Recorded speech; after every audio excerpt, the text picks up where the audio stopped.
Hey Forrest, can you hand me a drink? You sure? It's 1920s and alcohol's illegal. No, it's okay, I'm rich. Well, drinking and driving is also very dangerous. Nothing will happen. Okay.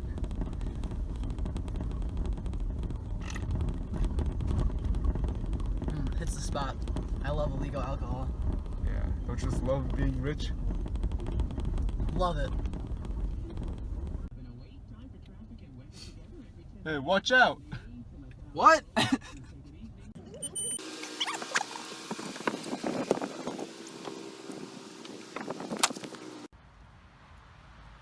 Wow, that driver was so careless. It reminds me of The Great Gatsby, written in 1925 by F. Scott Fitzgerald. In the novel, Fitzgerald displayed how carelessness of the characters was caused by having or striving to achieve high socioeconomic status.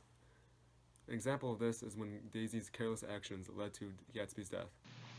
"The rotten crowd," I shouted across the lawn. "It worked the whole damn bunch put together."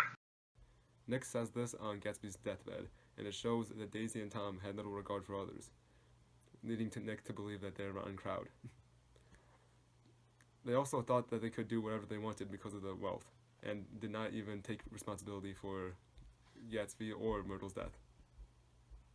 Another example of characters with high socioeconomic status being careless is displayed when Nick overhears a wealthy party guest describing her experience. "I like to come," Lucille said. "I never care what I do, so I always have a good time." It is safe to assume that Lucille is quite well off because of the fact that she is in attendance at Gatsby's party. In this quote, she blatantly states how she was careless at these parties. This is a great example of how the upper class in this novel did not recognize that their actions had consequences. They believed that due to their money, they could do whatever they wanted. Adding on to how socioeconomic status made people careless, the drive to raise a character's respective status also made them reckless. This is displayed through two quotes describing Myrtle Wilson and her desire to be wealthy. Mrs. Wilson had changed her costume some time before and was now attired in an elaborate afternoon dress of cream-colored chiffon, which gave out a continual rustle as she swept about the room.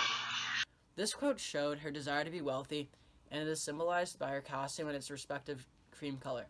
The next quote shows her carelessness that was a result of her desires. A moment later, she rushed out into the dusk, waving her hands and shouting. Before he could move from his door, the business was over.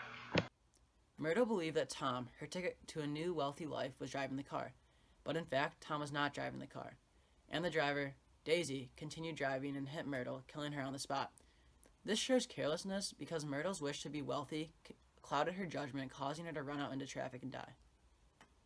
In the novel, Jordan Baker describes herself as being careless, but she says it doesn't matter because everyone else is careful.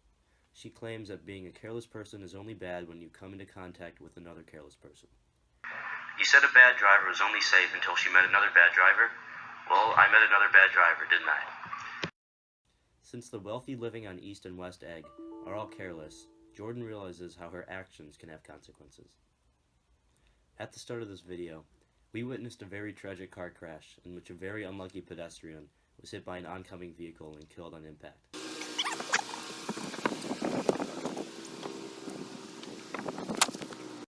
Not only was the driver being careless and not paying attention, we can now see that the pedestrian did not look both ways before crossing the street.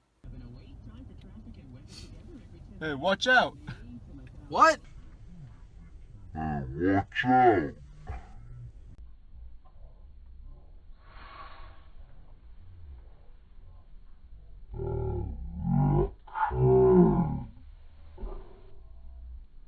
Showing he was careless himself. Throughout the video, we talk about how carelessness is caused by high socioeconomic status and the pursuit of it. Both aspects are best shown through this quote. Nick says, "I couldn't forgive him or even like him, but I saw that what he had done was, to him, entirely justified. It was all very careless and confused. They were careless people, Tom and Daisy. They smashed up things and creatures and then retreated back into their money or their vast carelessness, or whatever it was that kept them together, and let other people clean up the mess they had made." The first part is referring to Gatsby and shows how the drive for wealth made Gatsby careless in his career choice and the people he surrounded himself with. The second part also shows how wealth went to Tom and Daisy's head and made them careless. Daisy killed Myrtle yet felt no remorse and retreated into her wealth. She thought her actions had no meaningful consequences. Thank you for watching our car crash course.